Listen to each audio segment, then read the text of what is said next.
To the heat as we continue our discussion on the escalating tensions between the United States and Venezuela. And Eric, as we've heard, there have been accusations that the United States may be involved in some kind of regime change here, maybe attempting some kind of coup.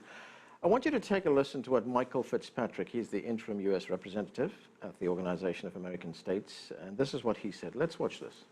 We are not preparing a military invasion. We are not seeking to destabilize or topple the Maduro government in a coup d'etat. We are not participating in an international conspiracy to hurt the Venezuelan economy or people. We are Venezuela's largest trading partner. We simply want to prevent individual Venezuelans who we believe have abused the human rights of other Venezuelans from traveling to the United States or parking their money in our financial system.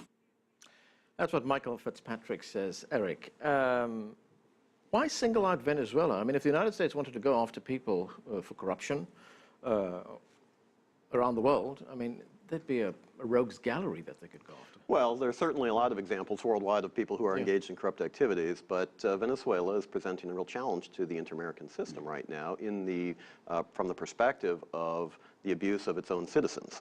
Citizens who are trying to protest peacefully have been beaten up, thrown in jail, in some cases killed.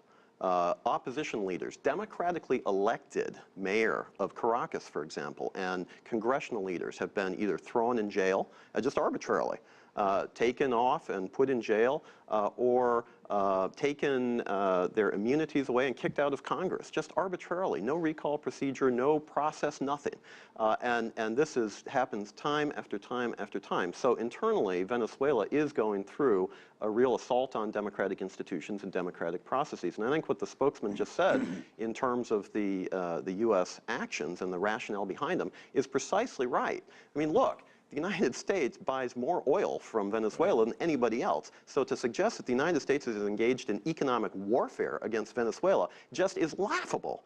We're the only country that's paying actually market rates for Venezuelan crude, and it comes into the United States. There's no embargo. There's no discussion, much less reality, of trying to reduce that or eliminate it. So all of this discussion of U.S. economic embargoes and imperialistic assault and impending invasion, I mean, this is clear fantasy made up by the government in Caracas, and we have to deal with it on those terms. The more credibility we give to those charges and say, well, yeah, it could be true, it's not true. And so we just have to deal with it from that perspective and put the spotlight where it belongs, and that's on the government in Caracas. Right, Francisco, I'll come to you in a moment, Mark. Is Venezuela being singled out here by the United States because of what Eric just said is being an assault on its democratic institutions and its democratic processes? The United States is not signatory to many, I don't have time to go through them, of the international protocols regarding human rights. The United States is the one that has Guantanamo. The United States doesn't do too much about when black citizens in the United States are killed in public by police officers who are released immediately. And, the idea that the United States has become the biggest defender of the supposed worst offender of human rights, Venezuela, is just ludicrous. It's clearly the case that there is a political agenda. And this has been expressed very clearly, explicitly, by very open and very clear and very strong currents within both the Republican Party as well as within the Democratic Party, but also within the institutions of the United States. If you just were to take a time and have a look at the statement from the Pentagon, Southcom, the National Security Agency, and so on, the National Endowment for Democracy has channeled $120 million to help opposition parties in Venezuela as well as opposition outfits. If the government of the United States were to be justified in doing this, one wonders why it doesn't do anything regarding criticizing the unconstitutional, illegal, and sometimes, completely coup-like activities of the opposition, which is not one, it's not this year, it's not last month, it's throughout 15 years of the existence of the Bolivarian government. And this is where the double standards apply. The United States is very selective when it comes to the question. And the very fact that Venezuela has the largest deposit of oil is a clear indication that the United States have a strategic interest in this. And that's why it's not believable. Okay, Mark, U.S. double standards? Yeah, I mean, first of all, you have an international audience, so no one listening to this believes that this has anything to do with human rights. It's quite obvious. I mean, the Colombian military murdered, assassinated, actually, not collateral damage, 5,700 innocent civilians from 2000 to 2010, and all the U.S. did was step up military aid. The Honduran government, which again I mentioned, the U.S. supported a military coup to put that government there in 2009, kills people all the time, the security forces. The United States is increasing military and security aid to Honduras. So we don't even have to deal with that. And the idea that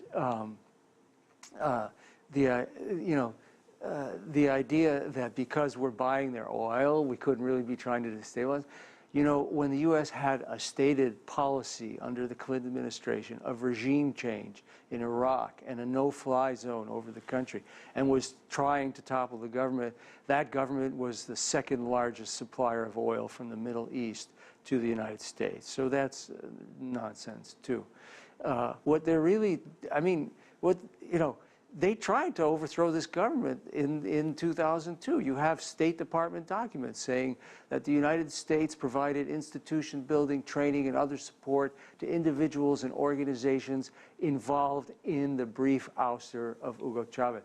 We have other documentation. They've been doing this, and they've stepped up funding. You can look on the web, you can see $90 million of funding, as Francisco mentioned, to opposition groups. They've had a policy of regime change in Venezuela for 15 years, and everybody outside of Washington knows that. Eric, I'm going to go to the broader issue of the United States relationship with Latin America. The United States, in the view of many analysts, has been isolated in Latin America. So here we have a situation where President Obama has tried to improve relations with Cuba, but simultaneously turning the screws on Venezuela, or as the Washington Post put it, it makes for some fascinating triangular diplomacy. Well, I think at first blush, that's absolutely right. We have a Summit of the Americas coming up in Panama where all the leaders of Latin America and the Caribbean and North America will come together for a periodic meeting, and the mood of that summit perhaps has been changed in the context of this recent action with regard to Venezuela.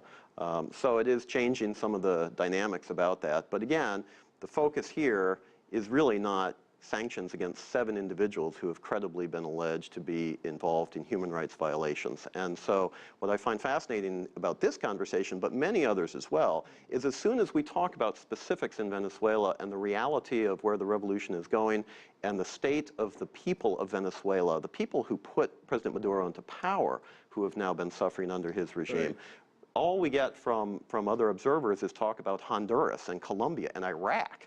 No, let's talk about Venezuela, and let's talk about what's happening there and what the government is doing to its own people. And I think once the spotlight is placed properly there, we see what the reality is, and that's where people should be focused. And I'm afraid that's